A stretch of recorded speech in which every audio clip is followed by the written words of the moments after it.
The millionaire CEO of Panera Bread is going to bed hungry, worried about how much food he has left and if he'll be able to eat tomorrow. Sounds silly, right? Well, it's his personal food stamp challenge. Ron Shaich is living on only $4.50 a day and documenting it all on his LinkedIn blog. He's inspired by disturbing numbers, like the report this week showing 46.5 million Americans are in poverty. That's 15% of our population. And about 48 million people are currently using food stamps to survive. That fact doesn't sit well with Shaich. I spoke to him about his experiment this morning. So you're reaching the end of the challenge today. Today is day 6. So what have you learned so far? Well, you know, it's actually interesting. It's been an opportunity for me to both experience what I have never experienced, but maybe more importantly to bring awareness to the range of issues that people who are really food insecure are suffering. You know, many people have written me, many people have spoken to me. I think the part that amazes me is that what I'm attempting to simulate in just 7 days, 1 in 6 Americans are actually experiencing, 1 in 4 children. And we're talking about 48 million Americans that at points during the last year didn't know where their next meal was coming from. And your blog is really interesting. I've read it. On day 4, for example, you wrote on your blog describing how you felt. You said, "I can't stop thinking about food. Each night when I go to bed, I'm engulfed by a sick feeling that comes from eating too many carbs. And I felt so much anxiety about the possibility of running out of pasta." So, as you said, this really does change your outlook about what a family goes through when it's forced to live on food stamps. Yeah, well, the reality, you know, just as this last 6 days I've experienced, is food begins to dominate your life. You know, I mean, to be able to do this, you have to be very planful. When I went to the supermarket on the very first day to buy it, you know, I had to figure out what I was going to buy for the entire week. And certain meals I made had to take me for 2 or 3 days. And I can remember I actually picked out a number of things, put it in my basket, and I went up to the checkout counter. And the reality was, Carol, I had put too many things in my basket. I had to return certain things because the checkout was more than my $25 that I wanted to spend at that point.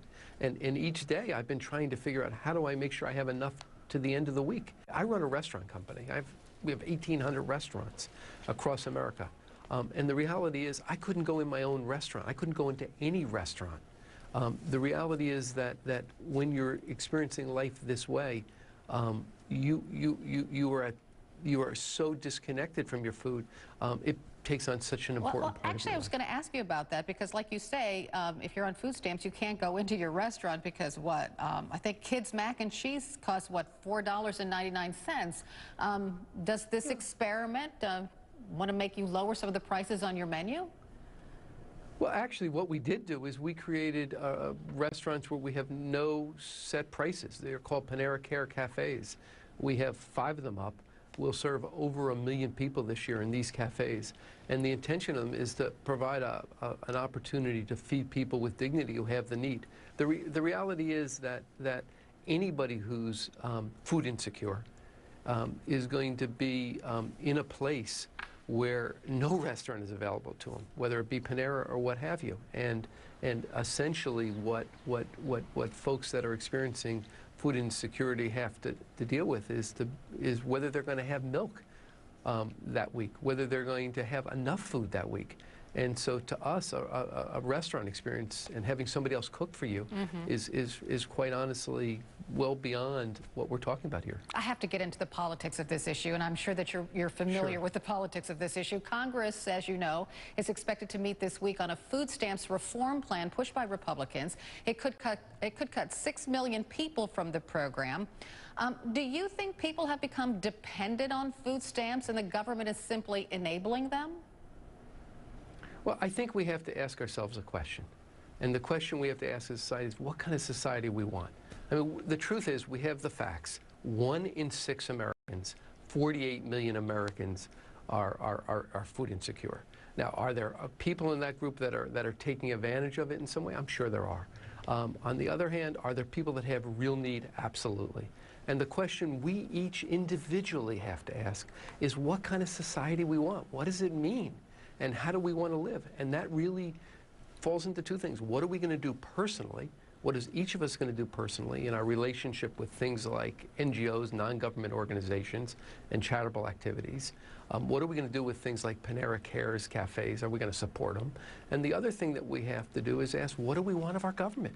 And what is our government going to do in the context of this? Well, some might say that maybe some tough love is in order, and that people who are, don't have the energy to go out and find a job perhaps, or who just don't want to find a job, or get a job that's higher paying so they can better feed their family and themselves. And really the government is just enabling those kinds of people by handing out these food stamps.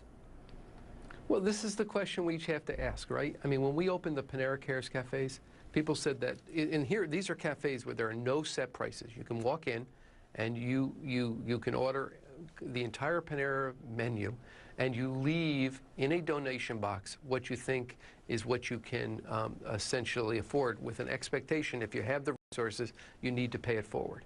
People thought we were crazy, that nobody would do the right thing. The reality is these stores have been open for a number of years. The reality is we'll serve 1 million people in them, and these stores are self-sustaining and continuing to work. The reality is most people are fundamentally good. Not everybody is bad. Are there bad apples? Absolutely. That's what society is. But when we have 48 million Americans that are food insecure, we've got to ask ourselves, is the problem that these individuals are all trying to game the system, or is there a real problem that we want to deal with as a society? Thank you so much for joining us today. We appreciate it. Thank you, Carol.